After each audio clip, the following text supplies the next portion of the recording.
Good afternoon. Welcome to Art with Mrs. B. Today we're going to be creating a watercolor oil pastel resist snowflake to welcome in the winter weather. Here are some of the simple ingredients or tools we will be using for our drawing itself. We have a piece of blank paper, preferably something pretty thick because we will be getting this pretty wet. We will also need a paintbrush so we can paint some of that watercolor paint on, a cup of water, paper towel. We also have a Sharpie here to draw our snowflakes so we can see what we drew. If you don't have oil pastels at home like this guy here, a white crayon will do just beautifully as well. I also have my watercolor paints right over here. Today we'll only be using one color specifically, so we'll be able to pick from all of these colors. And we will also be using salt, and the salt's going to make a nice special effect in the watercolor itself when we get done. So the first thing we're going to do is I'm going to teach you how to draw a simple snowflake. You can get as creative as you'd like with the snowflake, but the first thing I want you to do is use a Sharpie because we don't want to get stuck on making this snowflake look so perfect that we forget to lose ourselves or enjoy ourselves in the process of art making. So make sure you go ahead and use something that doesn't run whenever you get it wet. A Sharpie is the best one, but any sort of permanent marker or pen will do. Please be sure to ask your parents for permission or guardians before you use something permanent like this.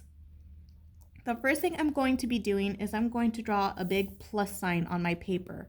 I'm not going to drag the lines all the way to the top or the bottom of my page because I do want my snowflake to have enough space to where we can add some decorations. So I'll start at about 2 fingers before the top here, and I'll make my line go up and down, and I'll stop right before I get to the bottom, about 2 fingers there.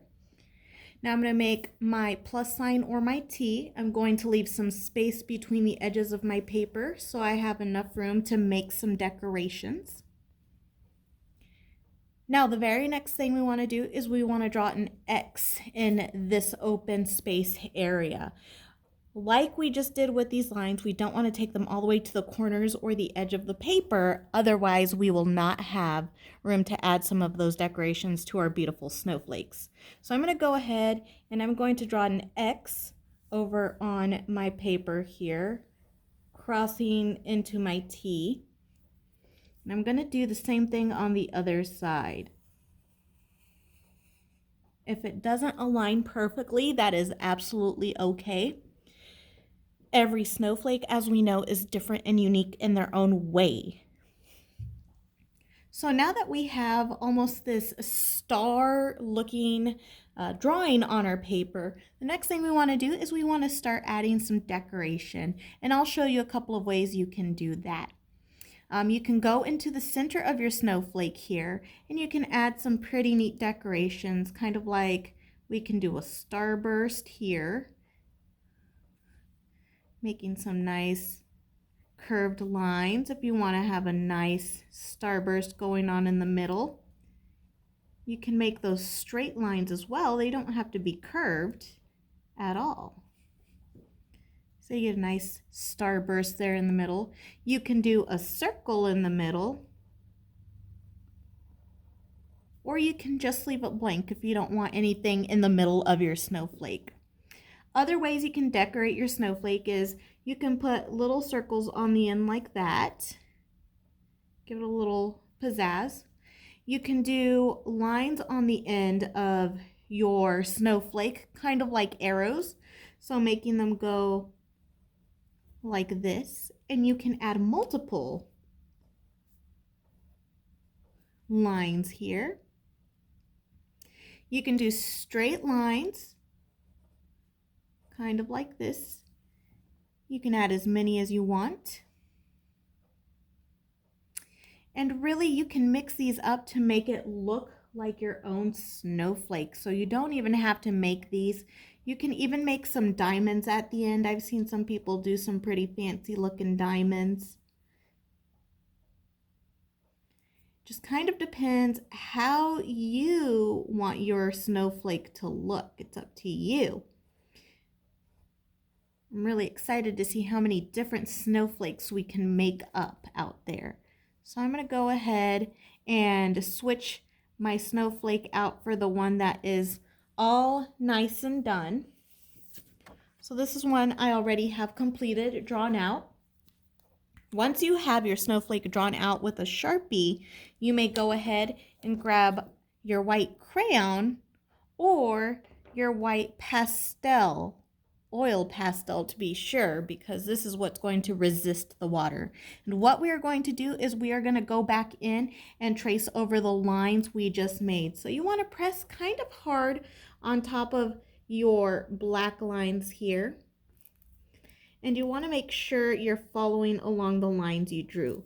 Do not scribble all over the page, otherwise the watercolor won't work on the rest of the page. So go ahead and take the time here to trace over the lines you have already made for your snowflake. Be sure to press a little down on your crayon or on your oil pastel so that we get a nice waxy surface. And as you look, you can already tell the difference between where I have applied the oil pastel here, where it looks a little grayish, and where I haven't applied it yet. So that's the reason we draw our snowflake out with a Sharpie first. That way we can see what we drew and we can just go right back over and trace it in to the shape that we want it. If we tried doing this drawing on white paper with a white crayon, that would be really difficult to see. So let me finish up my lines here.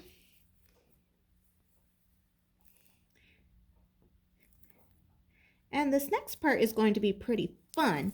We get to do some watercolor painting.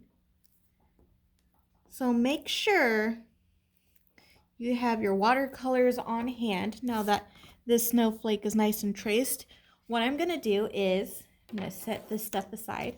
I'm going to bring my watercolors into the picture. I'm going to have a little bit of salt on me. The salt is to create a special effect in the background, along with my paper towel, my cup of water, and my paintbrush. Pick one color to paint the background of your snowflake with. Because it is important that we add the salt on your paper when it's really wet. Otherwise, the effect won't work.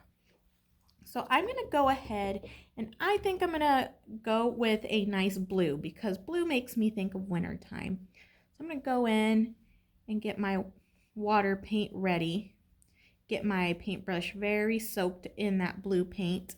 And I'm going to paint my entire little square in this watercolor. And see how my snowflake already stands out with the oil pastel. You can't really paint over it because we've already put some oil on it so we don't cover up our beautiful snowflake. So again, it is important that our watercolor or our paper gets pretty wet because we want the salt effect to work. So make sure you have plenty of water on your brush. Even if you have to go back and brush in a short coat of water, that's okay. And that is my fully covered snowflake. The next thing that I'm going to do is I'm going to take a pinch of salt here, just a pinch, and I'm going to sprinkle it over my painting here, especially those wet areas. And you just need a pinch. A pinch of salt will do for this project. Not much at all, really, I know. But what's going to happen here is the salt is going to make some of that paint expand. I'm going to let it sit and dry, and I will have the final picture posted up on the Google Classroom. But this is what the salt looks like when our painting is still wet. When it is dry, you want to walk it over to the trash can and shake the salt off a little bit, and then you'll see that nice little surprise you leave underneath your painting. It almost looks like little snowflakes in the background. So in reality, we made a huge snowflake with the water, with the Sharpie and the white crayon, and we made really small snowflakes with the salt when it dries. Well, thank you for tuning in. I hope you have a great time creating this project, and I can't wait to see what you come up with your snowflake designs. Thank you very much, and have a great time creating.